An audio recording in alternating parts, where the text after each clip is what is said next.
All right. So I believe that we should have all of our judges on our call at the moment. And also, hopefully, all of our teams are also on the call. So we are going to go ahead and get started with our final presentations for Track C, Individual Wellness and Health, for the MIT Hacking Racism in Healthcare event. First of all, I'd like to thank all of our sponsors who have contributed to this event. We really could not have done it without you, and you guys have contributed so many great things to be able to develop the challenges, the tracks, and help with some of the mentors and participants that are here as well. So thank you so, so much for all of your help. All right, save your next slide. And so once again, this is track C final presentations for the individual health and wellness track.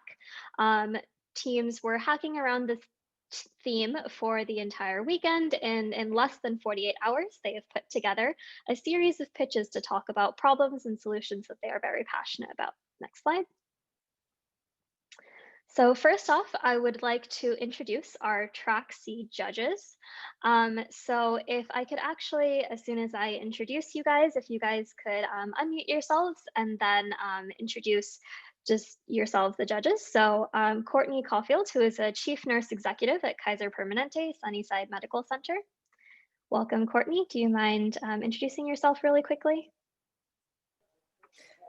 Hi, my name is Courtney. Thanks for having me here today. I'm the Chief Nurse Executive, like you said, and very involved in innovation and have participated in a few other hackathons, but this is the first one for Hacking Racism, and I'm very excited to be here. Thank you for having me. Awesome. Thank you so much, Courtney. We're really excited to have you here. Next, let's introduce Urqueta Duroin, who is an MD. She is a board certified family physician and associate medical director at 98.6. Urqueta, do you mind introducing yourself?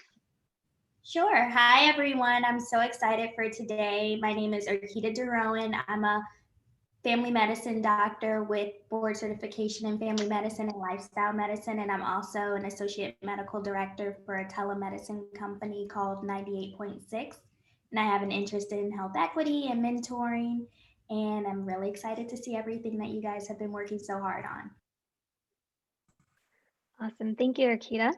And last but not least, we have Manny Duenas, who is a VP at Healthful Data. Manny, do you mind introducing yourself? Hello, everyone. Well, thank you very much. I'm very excited to be here.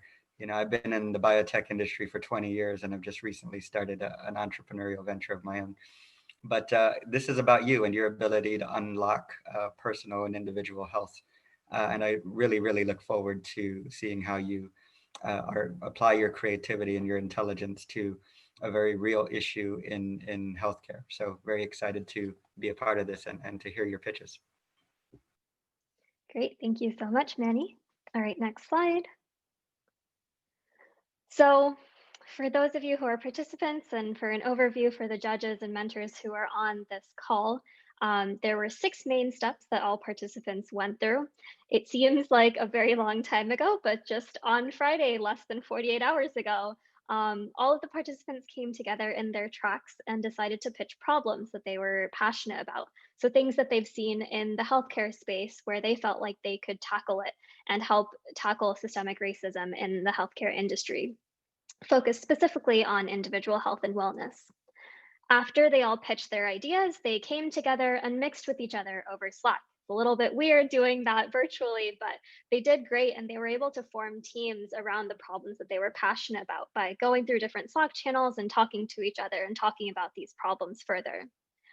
Throughout Saturday and a little bit of Friday, they ended up hacking and getting feedback from all of our wonderful mentors and individuals who are here to help them through the process. So they thought more about the problem, who were the stakeholders, how does this problem affect multiple people, and then also came up with a solution to try and solve that problem. They then also thought about how this is going to be implemented and thought about a business model and fleshed that out. So they got a ton of feedback. They iterated upon all of their ideas. Some ideas worked, some ideas didn't. But altogether, it's now culminated in the final pitch presentations, which is today on Sunday. And so first of all, I'd just like all of you to give yourselves a round of applause, pat yourselves on the back, because you guys have done a great job. And we've seen so much progress in all of these teams over the weekend. So really glad to be able to highlight you guys this weekend. Next slide. And so just as a reminder of the judging criteria for perhaps both the judges and for the participants, you guys will be judged on 4 different aspects of your presentation. The first is impact, making sure that the solution solves an ongoing or anticipated problem, that it has potential for widespread public health impact, and that it addresses important challenges that have been identified in the track challenge prompts. We're also looking for innovation in your problem and solution. So do you provide a convincing rationale for why your solution may work and why it addresses significant technical issues that are relevant to the problem? And does the solution that you've come up with consider the context, service delivery, and potential resource limitations that are associated with your problem? The third category is implementation. So does the proof, concept, or prototype or preliminary vision, can it actually be executed for the solution that you have come up with? Is it sustainable, viable, and feasible? And can it also be implemented by one of the teams or the challenge partners? And then finally, you will be graded on how effective your presentation was and whether the team has the diversity of backgrounds that lends credibility to the solutions proposed, such that you will be able to carry this idea forward as you leave this weekend. All right, next slide. So here's a bunch of logistics for how this is going to work. So as a quick thing, these presentations will be recorded. So we are going to be recording them. We have not decided yet whether they are going to be released or not. This will mostly be for internal use within the organizing team. We're just going to be keeping them to be recorded, and then we'll notify you guys later if they will be publicly released. Multiple team members can present and answer Q&A. I believe many of you have already decided who will be presenting, and then if there are others on the team who would like to answer the Q&A, you may also speak. So you will have 3 minutes to present and 2 minutes for Q&A. I will be holding up a timer. I'll go over that in a second. The order that you present is completely random. So we're going to have slides that will tell you whether you are up next, so that you have 5 minutes to prepare and get everything ready, calm down your nerves. If you will be presenting for your team and your team is up next, please raise your hand, and then I will let you know when to unmute. So I will ask you to unmute yourself and be ready to present. Please only raise your hand if you are the next team to present. That way I can keep track of who all is actually going to be presenting. When it is your time to present, you will unmute as I have asked you to, and then turn your video on if you would like to present in that way. And Xavier, actually one of the co-track leads, will be flipping your slides for you. So please say next or next slide as soon as you want to go to the next slide, and he will proceed. I will also give you a 1-minute warning by holding up a sign in my camera. So I will be having my phone here with a timer. I'll hold it in front of me so that you're actually able to see it. And I will let you know when there is a 1-minute warning. So make sure that you're able to keep my image in view while you present. The judges will pick 3 winners per track. And so we will be announcing that in our final prize presentation later today. A couple of other just logistics. So what I'd like is for anyone who is planning on presenting, please raise your hand first for the team, and then I will lower your hand and ask you to unmute. As soon as the Q&A starts, if there's any other presenters who would like to join in for the Q&A, then please raise your hand. And once again, I will ask you to unmute. And we ask for courtesy that everyone please make sure that you do not unmute yourselves accidentally. We're going to mute you immediately if that does happen. All right, so we will go ahead and proceed. Next slide. Oh, sorry, forgot about this. There is a short, this is just a short summary of how exactly everything's going to work.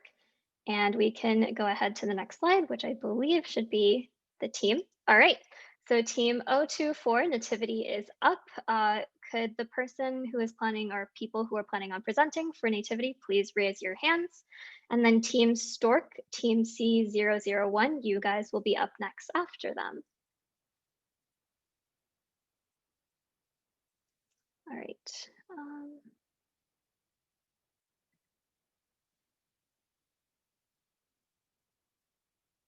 And so Niara, if you are the presenter for Nativity. It's Muskan and Aisha. Oh, okay. Yes, sorry about that. Niara, I'm gonna lower your hand and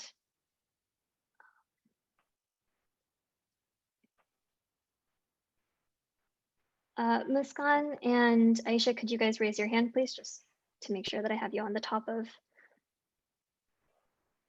oh, sorry, on Zoom. I'm also on the team, so I'll be answering questions, not the primary presenter.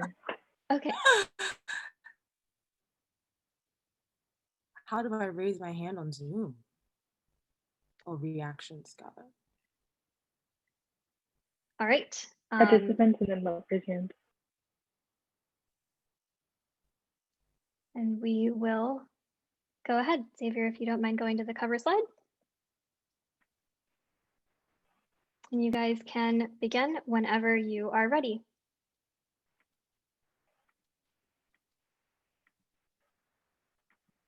All right, I'll start now. We are Nativity, a virtual care navigation app for expectant mothers, team C24. Next slide, please. As a team with a rich mix of perspectives, we value compassion, transparency, sustainability, and women empowerment. Next slide, please. Meet Shirley. Shirley is a low-income woman experiencing pregnancy.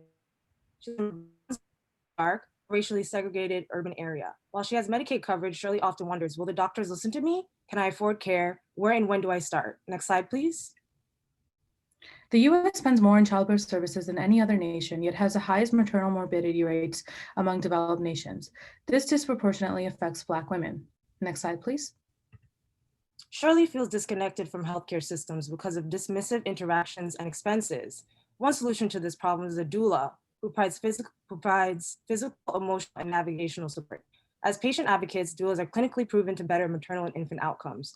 Currently, most doulas operate independently. Health systems have not integrated doulas into their network, despite the clinical and cost benefits. Next slide, please. Our solution is a virtual care navigation app, which joins these fragmented stakeholders.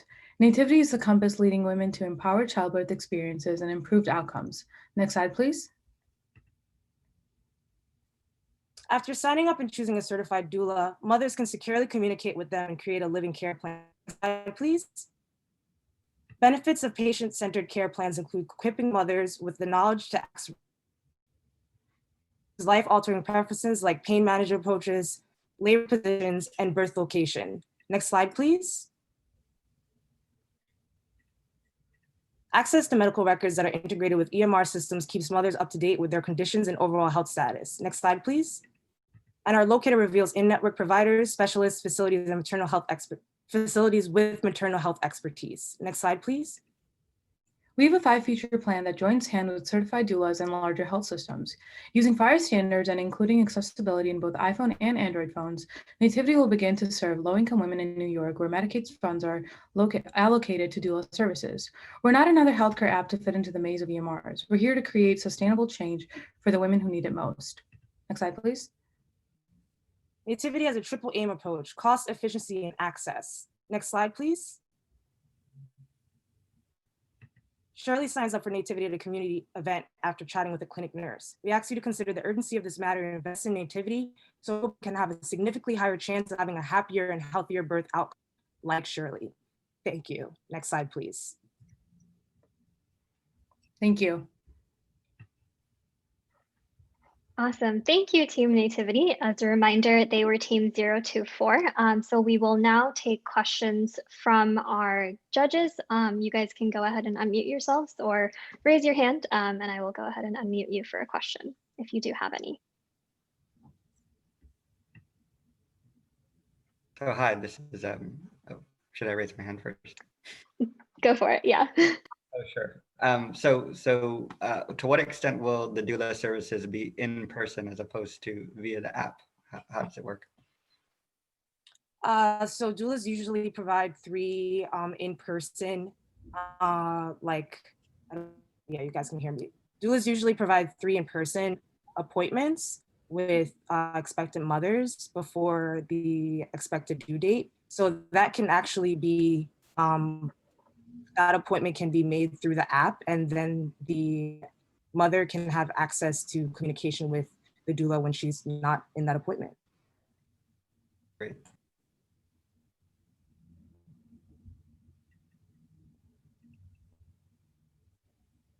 Next question. You mentioned that this would be covered via, hopefully through Medicaid or through a program like Ryan White. Have you seen anything like that done before in the arena, or would this be a new pitch? So I can speak to that, and Muscan can add.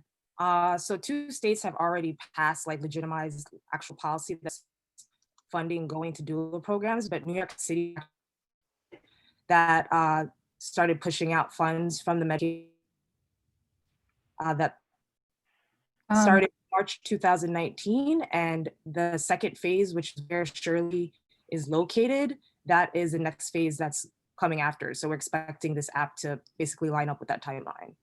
And the 2 states that have already have this legislation for Medicaid coverage for doulas are Oregon and Minnesota. Just to add on, in case Aisha was cutting out, the New York State has a doula pilot program, so this is also currently happening in New York, where our target is. Awesome.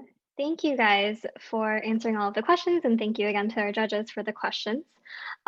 So we will be moving on to our next presentation. Thank you again, Team Nativity. So our next team is Team C001, Team Stork, and after them will be Team C002, CCU. So I will, for anyone who is going to be presenting, I'm just going to pause for a little bit so that judges are able to submit their scores for the previous pitch, and then we will move on as soon as they are ready.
All right, sorry all, we're still waiting on a couple of judges to fill out their forms, so we will commence in just a few seconds.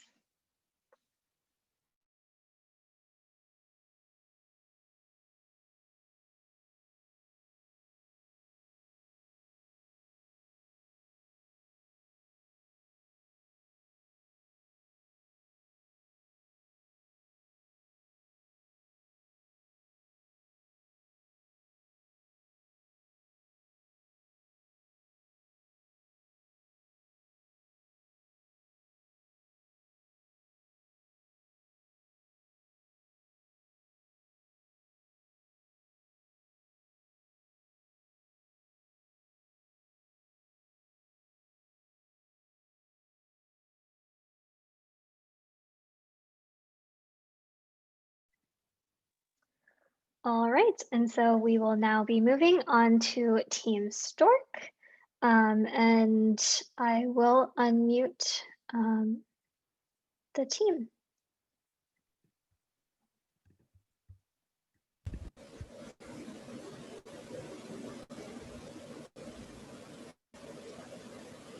You guys can go ahead and get started whenever you're ready. Kaya is a 29-year-old that's mentioned concerns to her doctor, but he told her it's hormones and normal during pregnancy. Sadly, Kaya doesn't survive due to her untreated hypertensive disorder. Slide. Kaya's story isn't unique. Minorities are 3 times more likely to have pregnancy-related death than white women. Research indicates quality care is critical to improve outcomes. Clinicians agreed personal racial biases affected care for their minority patients, potentially not addressing their symptoms promptly, which is a prime contributing factor to the 3 major causes of maternal morbidity: cardiomyopathy, hypertensive disorders, and hemorrhages. Slide. Our Secure app mitigates implicit racial bias by providing wellness biomarker data, removing what the woman looks like from decision-making. Declines in physiological, mental, social, and support can affect morbidity and complications spanning from conception to a year after delivery. Stork's story is holistically focused on symptoms contributing to the highest causes of minority mortality. No connected device is needed as smartphone-generated vitals drives data-based insights to clinicians to provide timely interventions. Slide, please click play. L'Oreal did her daily check with Stork, posting on the Flock social page after taking a mental health assessment and vital scan using her smartphone. Her pedicure post showed swelling.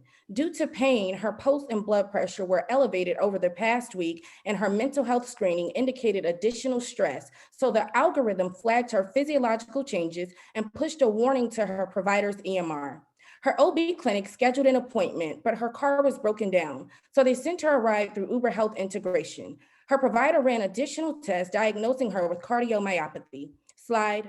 Stork's story is different from our competition as we holistically address all risk factors, increasing morbidity and complications within minorities. With our third-party integration, a user can generate vitals using only a smartphone, no wearable devices needed.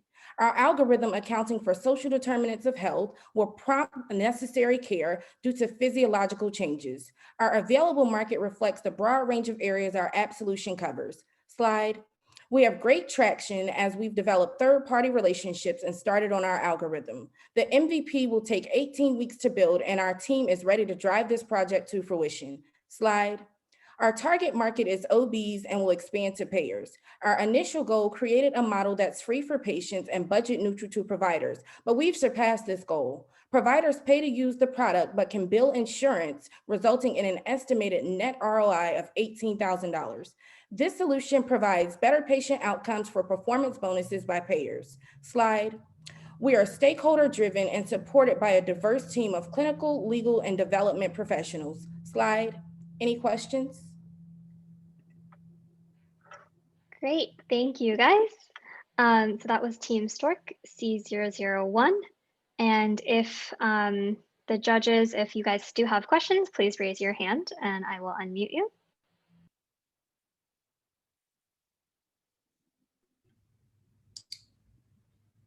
Oh yeah, go ahead, Arkita.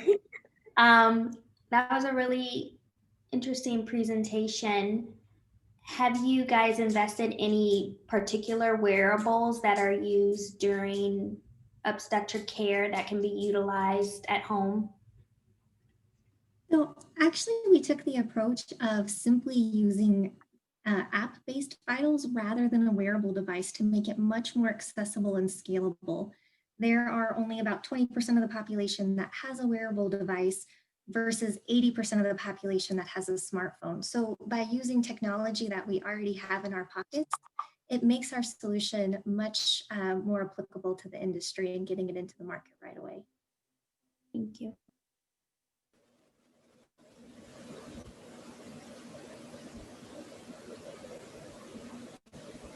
So what sort of health literacy would you say is required to use the app and navigate the technology itself? In terms of speaking about the design of the app and the look, we really wanted to take a social media and kind of like a wellness app kind of feel to it, to really make it intuitive in terms of its interface and how to navigate and to be able to use those. So really just kind of keeping it interactive and as easy to use as possible has been our focus on it.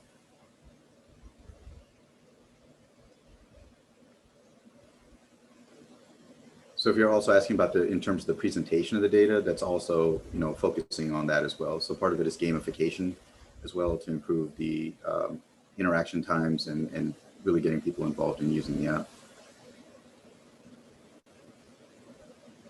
I think Courtney has a question as well. Hi, thanks. Yeah, no, I'd like how you set it up here. I guess my question is, if it's a communication tool between providers and patients, and they have access to the EMR, would there be any sort of documentation that goes straight into the EMR, or how would you get a history of this? Because I know there's like, you have call nurses, things like that. How would this get to a third party if they needed to send an alert to another person? So our current level of integration that we're going to jump into, and Sarah, if you want to comment on that. Yeah, sorry, I was unable to get muted right at first. So this is going to be a really similar model to the integration that was just brought about a couple months ago between the new Sharp Halo band and, the new Amazon band and Sharp Healthcare, right? Where they're using this wellness data and it's feeding directly into the EMR. So this is not going to be extracting data from the EMR, but rather pushing data into the EMR. Our first 3 targets are going to include Cerner. It will also include Epic and Athena. And our team has experience with Athena integrations and also quite a bit of experience with Epic as well. Those are some of the 3 major EMR systems that we have in the US. And by pushing this data into the EMR, the providers will have those actionable insights. All right. Thank you guys so much. And thank you to the judges for all of your questions. So we will once again pause for a bit as the judges tally up their scores and input it in, and then we can start getting ready for the next team. So once again, that was team C001.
All right, we have all judge scores in.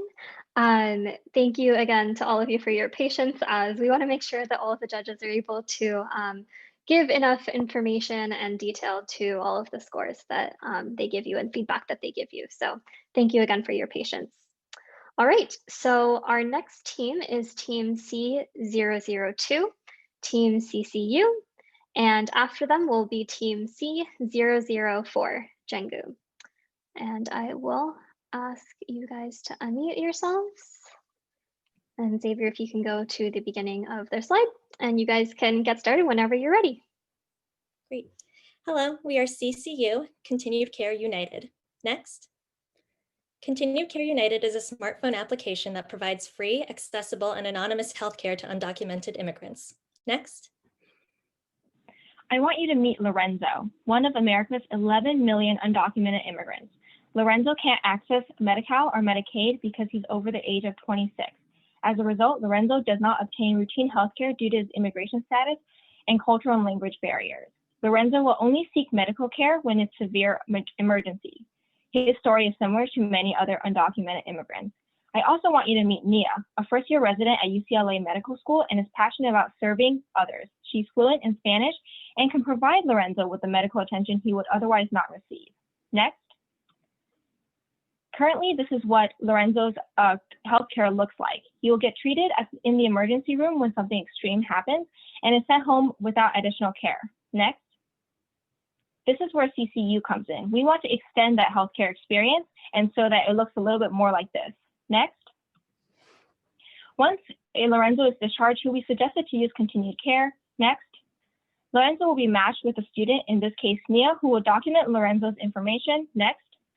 Continued Care will take in that information and come up with a basic care suggestion using machine learning algorithm, and Nia can modify that care to match Lorenzo's specific needs. Next.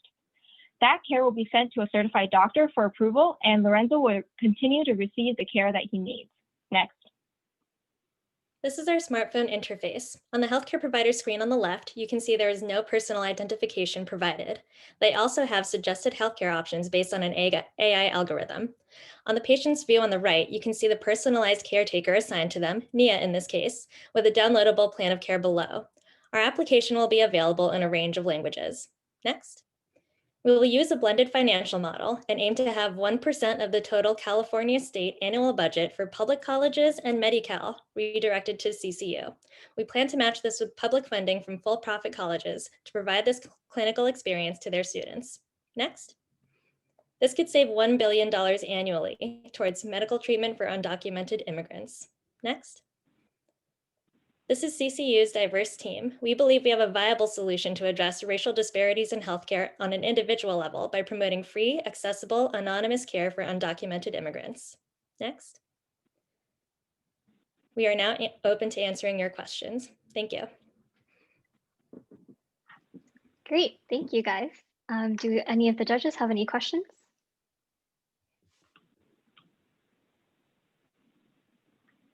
So are there liability concerns with respect to having students provide medical advice?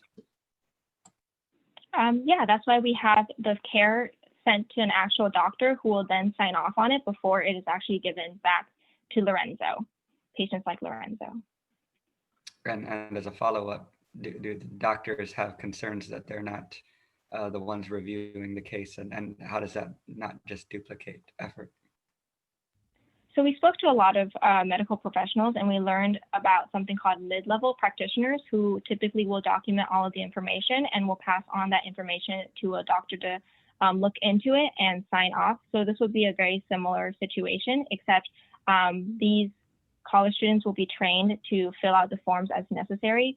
And that form will be dictated by a mid-level practitioner who's accustomed to filling out forms like these.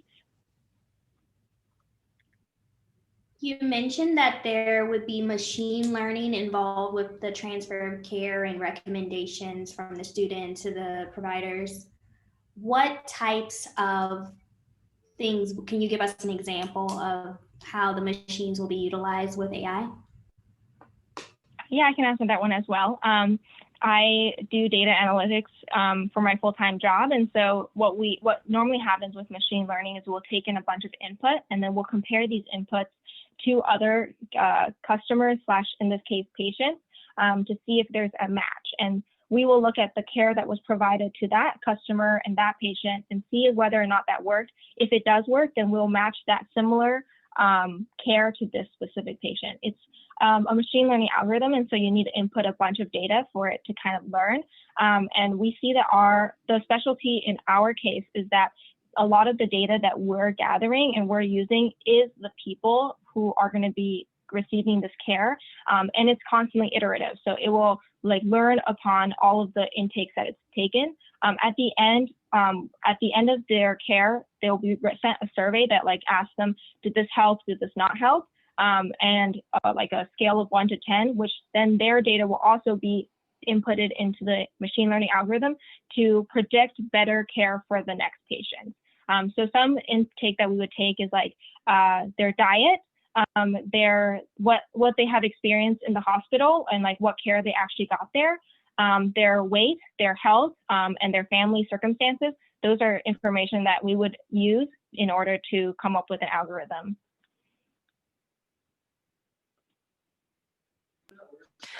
This is Courtney. Just a quick question. Would this be a one-time opportunity for people who are undocumented, or can they provide long-term care? And if they were admitted to a medical center, would they be able to get the care plans out of the app? And then lastly, for the patient, how would you talk about the fear of providing their personal information? Sure.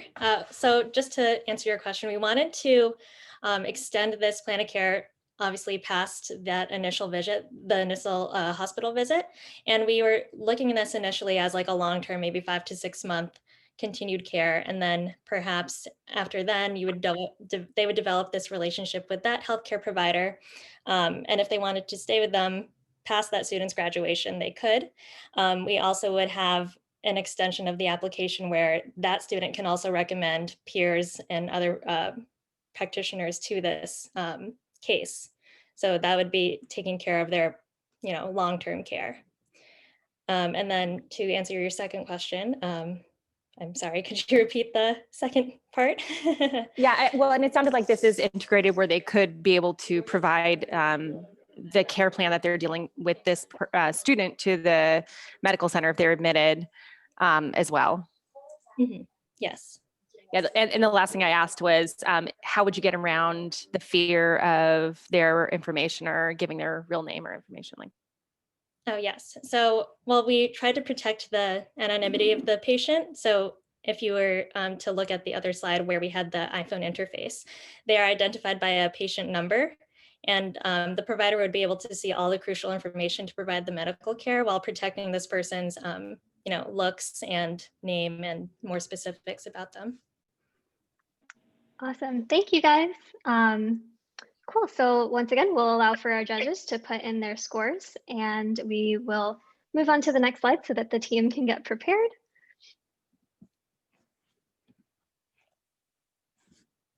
All right, so up next after the judges have submitted their scores, we will have team C004, Django, and after them, we will have team C008, Team Inquire.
All right, let's move on to the next slide and begin with team C004, Jengu.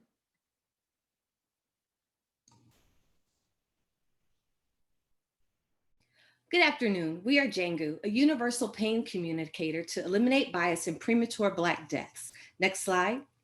In 2017, Shalon Irving was 36 and prepared to give birth to a beautiful baby. After some complications, she had a C-section and was sent home where things went downhill.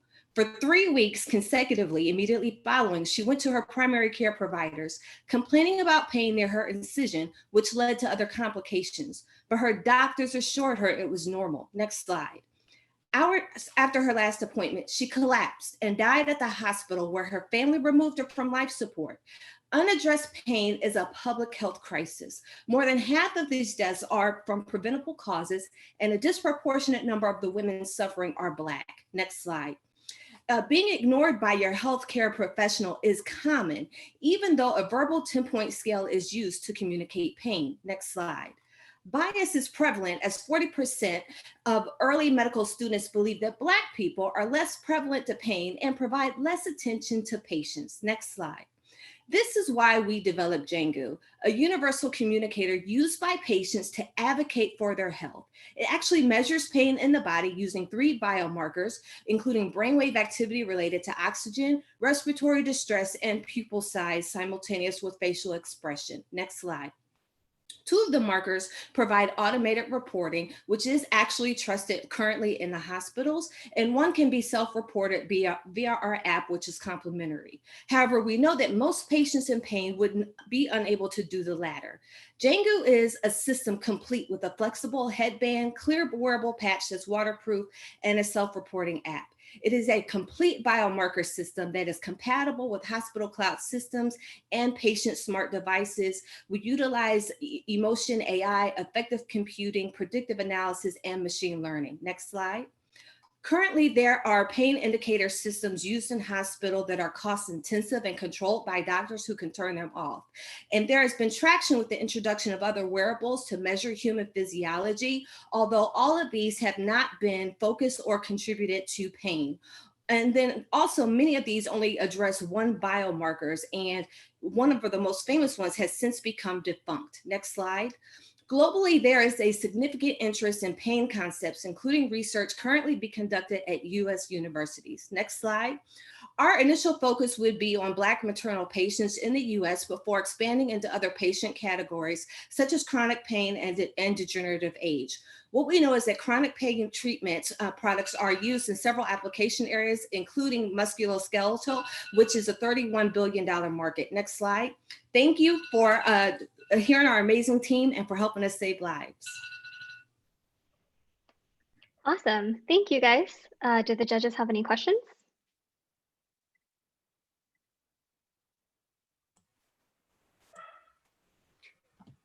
So great presentation. So from my perspective, the ability to provide an objective measure of pain sounds interesting. Do you have any validation that the specific biomarkers that you're using are predictive of pain and sort of correlate well with self-reported pain? Absolutely. As you saw on, I believe it was the slide with our market analysis, there are currently 2 other wearable devices that are in use that measure pain, and they're currently being studied. But the challenge with those particular devices is that they've only been studied amongst white males, whereas with our device and with our research, we actually will be utilizing that data to measure amongst Black women as well as with others with melanated skin. So that would be one of the biggest differentiators and something that will be useful in the hospital systems.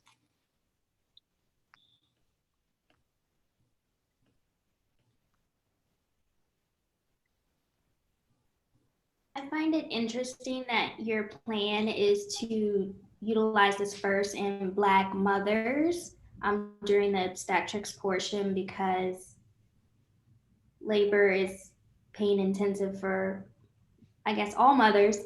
But is there a specific time that you would like this to be utilized, like during delivery or in the postpartum phase?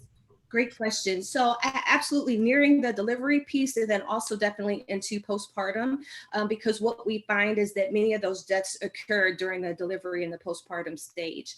The other component is that there's a disparity where many clinicians indicate that many of their patients are uneducated or they're unable to advocate for themselves. And what we found with research is that that's untrue. There are many patients that have died that were educated and advocated for themselves. It's just that for some reason, the bias of the clinicians prevented them from taking action. And this will actually help us to hold clinicians accountable for the actions that they take based on the pain reported. Awesome. Thank you, guys. So we will now let the judges go ahead and submit their scores. And Xavier, if you can go to the next transition slide. So we will have, after this, we will have Team Inquire, and then after them will be Team C003 Mindshare.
Okay, so let's go ahead with Team Inquire. And I will.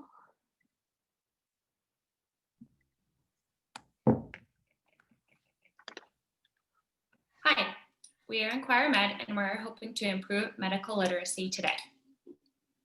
Among observational studies, an average of 24% of patients have inadequate or marginal health literacy. Sorry about that. Next slide, please.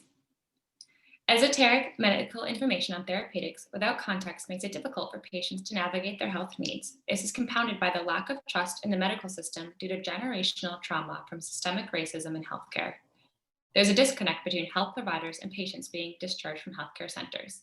Thusly, BIPOC patients often are reluctant to seek and comply with medical care and treatment, leading to poor health outcomes. Next.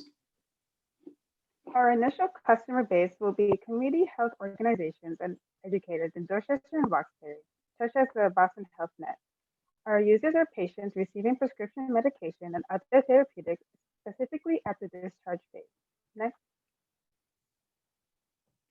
62% of healthcare patients are racially and ethnic minorities, and 48% of adults have received prescriptions in the last 30 days. At least 12 community health centers are in the Dorchester area, and we will be targeting these communities first. Next.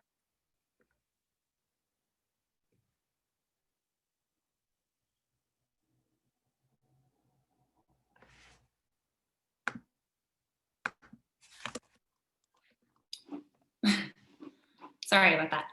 Our solution is InquireMed, which is an application that scans medicine labels, uses a text recognition software to query our database, and outputs a unique curated drug profile, which brings in cultural context and information on environmental factors lacking in currently available drug information.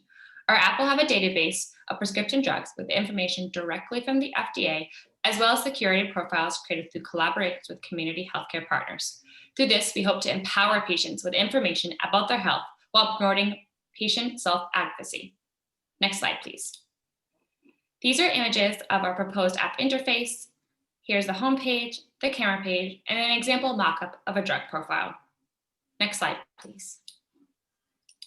These are our competitors that exist online and applications and also health literacy programs in the community. Our app differs from these because we simply take a picture of the medication and the user receives contextualized information about their health without the need of searching through websites. Next. The cost to develop this app will be about $25K, and it will be developed with a team of volunteers and freelance app developers. The app will be paid for by partnerships with the medical centers, donors, investors, and ad revenue. In the end, we want the app to be free for the users. Next. To scale, we will work with community health organizations in the local area and improve our app through user and customer feedback. And then lastly, seek out more healthcare partners after building a user base and condition. Next. Thank you for listening. This is Team Inquire. Do you have any questions for us? Great, thank you guys. Any questions from the judges?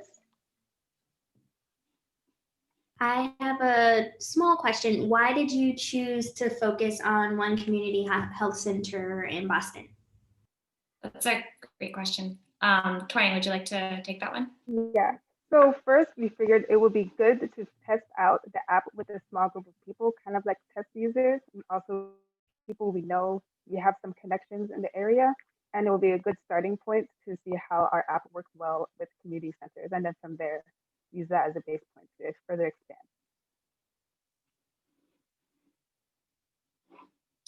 This is Courtney. I had a question. Are you able to use this app while they're in the hospitals and getting their discharge education, or is it after? Yes, so one of the focuses of this app would be helping with both the discharge process within the hospital as well as life directly with outside of the hospital in that first 2-week period when you're most vulnerable and when you're still adjusting to the new regimen that can come with medications.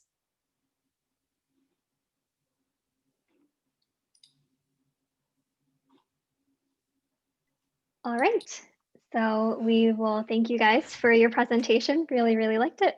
We will wait for the judges to submit their scores, and then we will move on to the next team after that. Xavier, if you could proceed to the transition slide.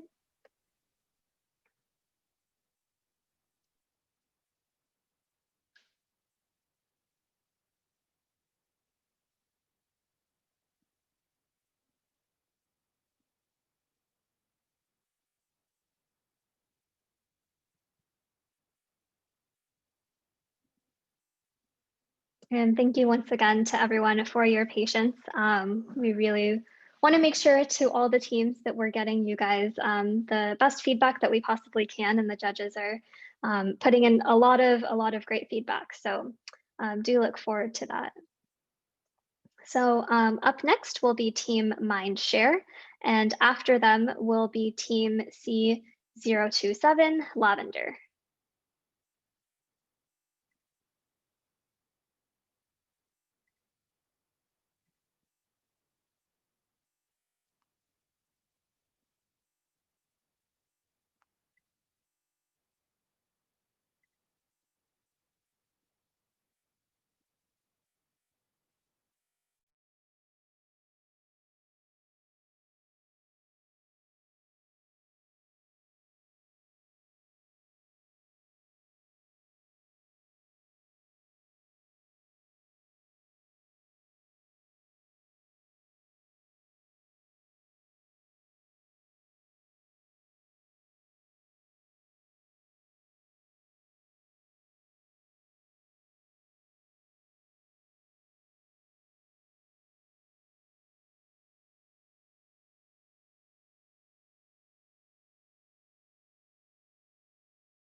All right, so we will move on to our next team, Team C003 Mindshare.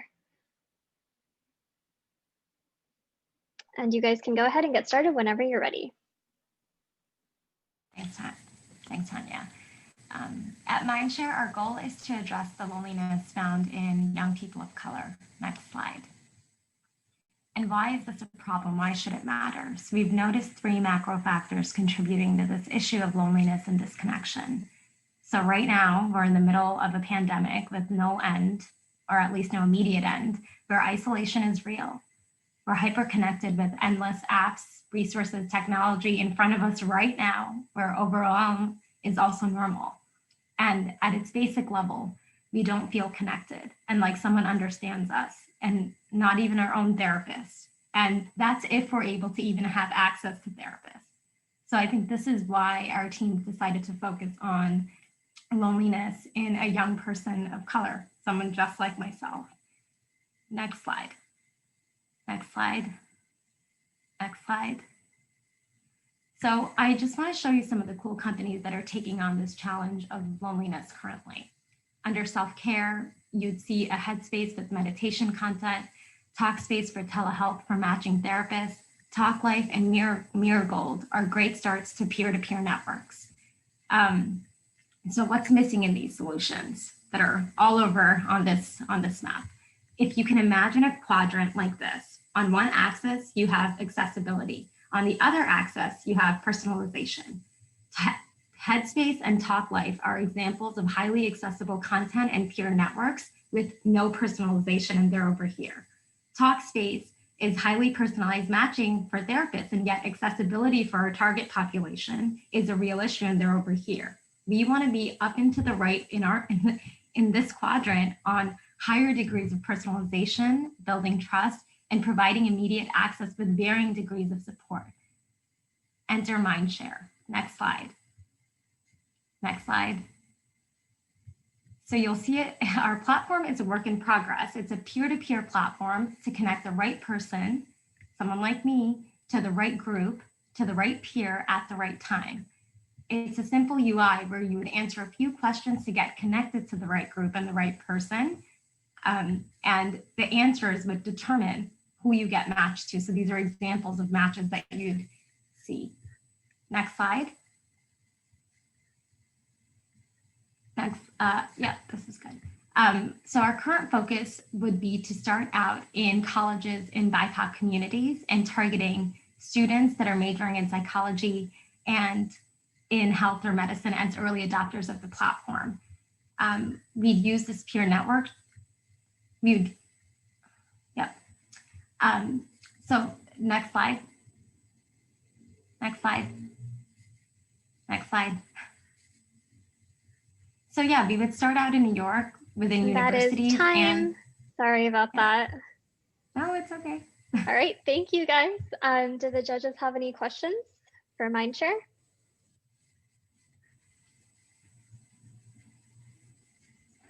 Thank you for that presentation. I think that mental health is something that really does need to be addressed in this current time. My question is, why did you decide to start with students? Well, something I didn't get to share, I think actually let's go back a couple of slides, maybe on slide number 3. What I can share is that about 75% of mental illnesses, so the bullet point right there, that 50% of all lifetime mental illnesses develop by the age of 14, and that 75% develops by age 24. I think at college and that time of growing, you are at a really unique point in that person's journey of understanding their minds and themselves.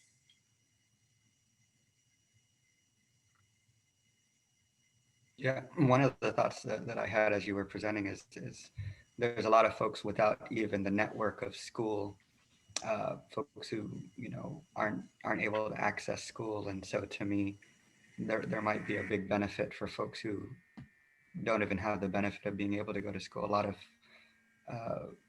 folks in this age range specifically, I believe, are don't have any networks because they're not in school, et cetera. So. You're totally right, Manny, that opportunity youth is a real issue, that you have people that don't have jobs or aren't going to school. And so what are they doing? And can they tap into this peer network to get care and meet people they probably would never meet?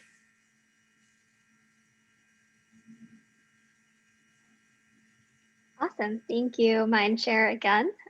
We will now allow time for our judges to submit their scores. And so up next, we have team C027, Lavender. And after them, we will have team C025, Food Allies.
All right, so let us move on to team C027, Lavender.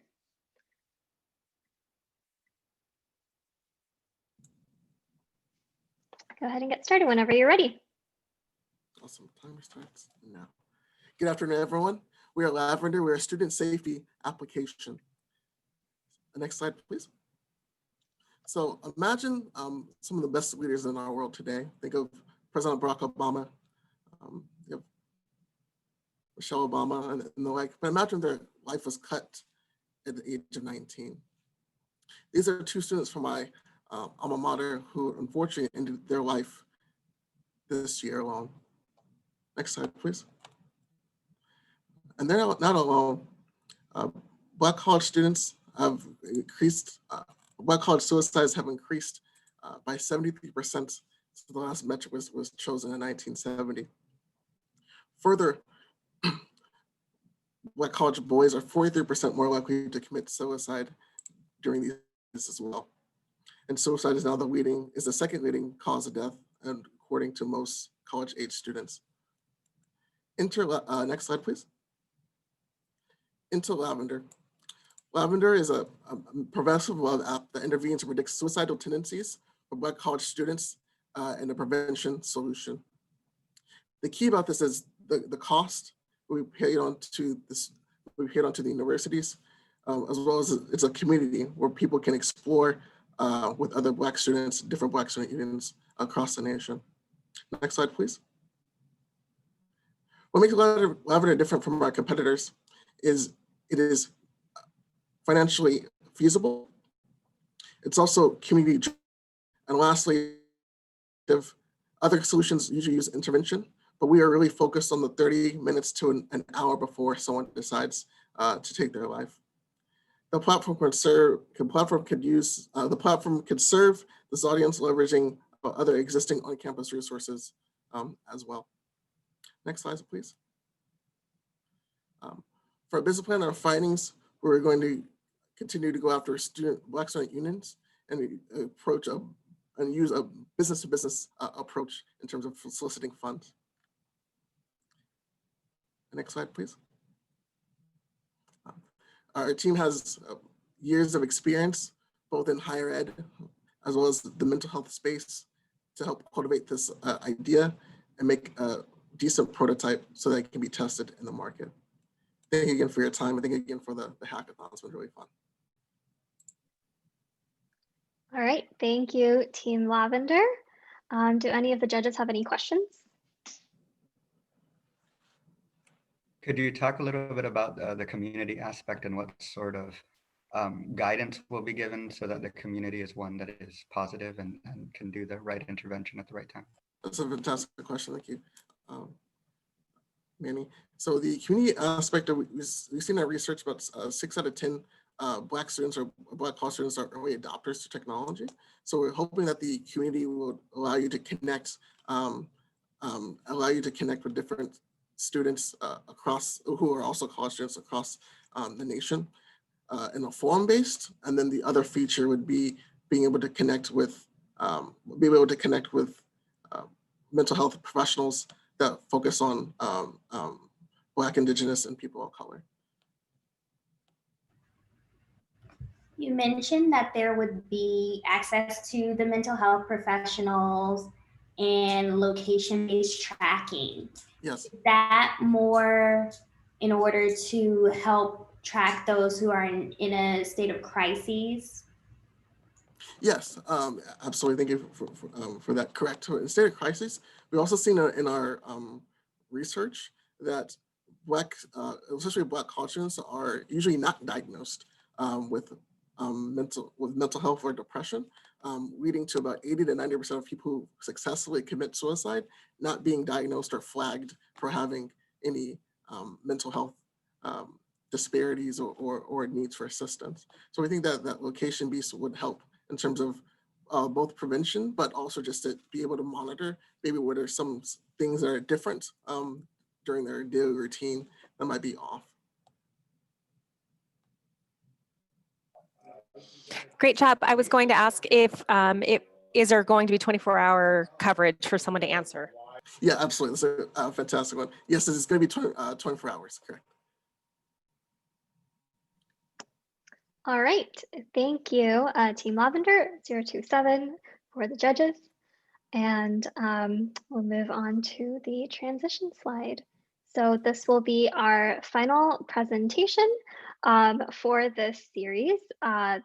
We'll have Team C025 Food Allies present to wrap up the session. I'd also like to say at the end of this, I would love if we could actually, once we stop sharing screen, if we could take kind of like a Zoom picture all together. I'd love to get everyone's faces so that we can, show all of the people who have been in this track and have been working together. If you don't feel comfortable with having your face in this, definitely feel free to leave your camera off or, leave. But I'd love to take that so that we can see everyone who's been working together this weekend. And I'd also highly encourage you guys after the session is over, we'll be waiting for a bit and the prize presentations are going to take place at 4 p.m. And so if you and your teams would like to reconvene and take pictures of you guys in a Zoom room together, we'd also love to see that. We love seeing the teams working together and posts of you guys collaborating. So highly encourage you guys to post that on social media or within our channels and so on, to be able to share what you guys have been working on this weekend.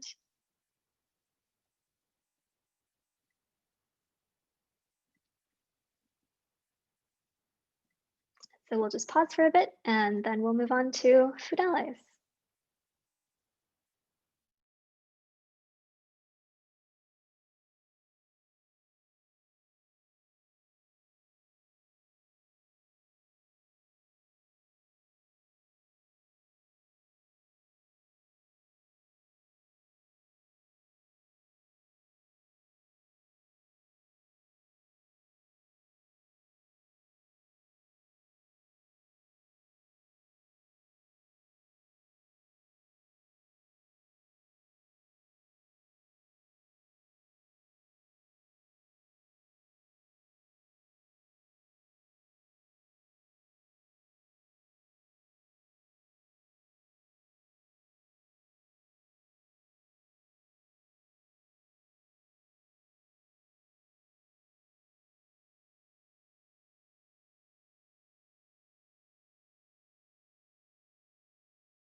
All right, let's move on to Team 025, Food Allies.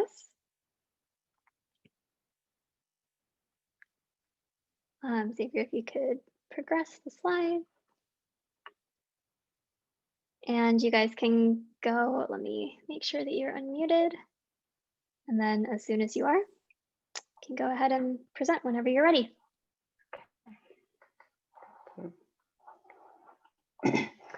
Good afternoon. I am presenting for Food Allies. My son and his Nigerian partner live on the west side of Atlanta in a historic home in a predominantly Black neighborhood. Like many of his neighbors, Robert and Chuck were obese, like morbidly obese. The only fresh foods nearby is from a local butcher in nearby convenience stores full of processed, shelf-stable food. Robert was fortunate enough to visit a nutritionist who taught him the plate method of eating, and they've done great. Robert and Chuck both lost 50 pounds each. Next slide. But most Americans don't gain the knowledge to lose weight. 147 million people suffer from obesity. Next slide. And the financial impact of obesity is over $2 trillion when you consider the chronic conditions that result from the disease. Next slide. We are focusing specifically on the BIPOC community, which is disproportionately affected. Next slide. So why is it so hard to lose weight? It involves not only knowledge of nutrition, but more importantly, behavior change. We are creatures of habit, and even when given the option of a large grocery store with fresh fruits and vegetables available, most resort back to our old shopping habits and eating habits. Next slide. The solution is Food Allies. Using multiple data points and artificial intelligence, our app will assist in creating culturally diverse dishes while losing weight. Next slide. Biometrics, current and desired, including height, weight, A1C, cholesterol, medical conditions, food allergies, ethnicity, food preferences, location, income, supplemental income, can all be entered into the data. Next slide. So what makes us so special? We are removing barriers to behavior change by finding recipes that incorporate available items that they have at home, fresh fruits and vegetables that are on sale nearby, culturally tailored recipes that are lower in calories based on the imported biometric data, which will lead to long-term weight loss without even trying. Next slide. And our market potential for this app is enormous, with the app being culturally and financially sustainable. Next slide. There is a huge market for this product when you expand it outside of the BIPOC neighborhood. As you can clearly see, this trend is only increasing and is expected to get worse, with women being slightly more affected. Thank you for your time. Any questions? And here's our team. Great, thank you guys. Any questions from the judges? So one question that I had was, could there perhaps be a delivery component to the food? Food deserts are a reality. What are your thoughts there? Yes, we definitely were thinking about that, especially with COVID. So we could definitely try to incorporate that. We did want to look at the local neighborhood level as far as what's available at the grocery stores. So that would definitely be something we could think about incorporating into the app. My son lives in a food desert in the middle of downtown Atlanta, so he drives 20 minutes to a grocery store.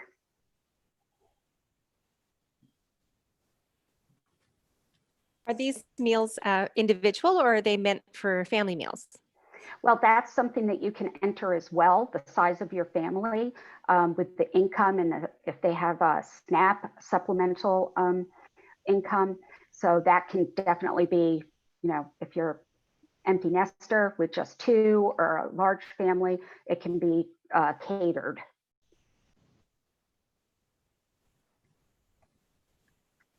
All right, thank you so much to our team, 025 Food Allies.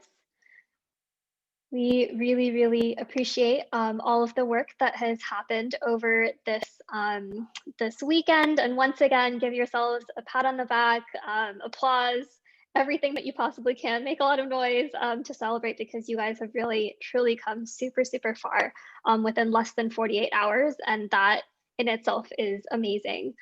So be very proud of everything that you guys have accomplished. And I know that I'm really hoping that all of you guys, regardless of what the results are for the final prize presentations, I see potential in every single one of these ideas, and I'd love to see them come to fruition. So I hope that you guys do take the time to potentially continue with this. That would be great to see these change the world. So once again, congratulations to all of the teams. The award ceremony, as I mentioned before, is at 4 p.m. We will be posting the link to that within the channels and on the general announcements page as well as before.